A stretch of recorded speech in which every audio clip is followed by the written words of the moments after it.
শ্রী শ্রী ঠাকুর অনুকূল চন্দ্রের স্বহস্ত লিখিত সত্যানুসরণ থেকে পাঠ করছি। নাম যশ।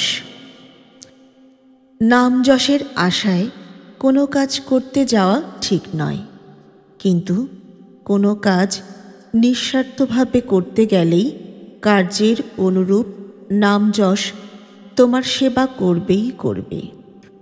ভুলেও নিজেকে প্রচার করতে যেও না, বা নিজেকে প্রচার করতে কাউকে অনুরোধ করো না, তাহলে সবাই তোমাকে ঘৃণা করবে আর তোমা হতে দূরে সরে যাবে।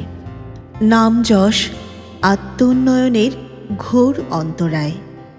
তোমার একটু উন্নতি হলেই দেখবে কেউ তোমাকে ঠাকুর বানিয়ে বসেছে, কেউ মহাপুরুষ বলছে, কেউ অবতার, কেউ সদ্গুরু ইত্যাদি বলছে, আবার কেউ শয়তান, বদমায়েশ, কেউ ব্যবসাদার ইত্যাদি বলছে। সাবধান, তুমি এদের কারো দিকে নজর দিও না। তোমার পক্ষে এরা সবাই ভূত। নজর দিলেই ঘাড়ে চেপে বসবে, তা ছাড়ানোও মহা মুশকিল। তুমি তোমার মতো কাজ করে যাও, যা ইচ্ছে তাই হোক। নাম যশ ইত্যাদির আশায় যদি তোমার মন ভক্তের আচরণ করে, তাহলে তো মনে কপটতা লুকিয়ে রয়েছে। তৎক্ষণাৎ তাকে মেরে বার করে দাও, তবেই মঙ্গল, নতুবা সবই পণ্ড হবে।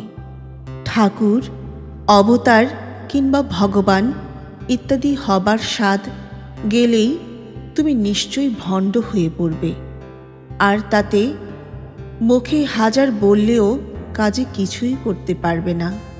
যদি এরূপ ইচ্ছা থেকে থাকে, তবে এক্ষুনি ত্যাগ করো, নতুবা অমঙ্গল নিশ্চয়।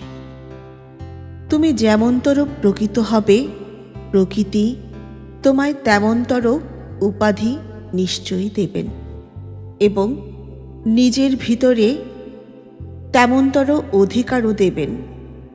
ইহা নিজে প্রত্যক্ষ কচ্ছ, তবে আর চাইবে কি? প্রাণপণে প্রকৃত হতে চেষ্টা করো। পড়ে না পাশ করলে কি ইউনিভার্সিটি কাউকে উপাধি দিয়ে থাকে? জয় গুরু।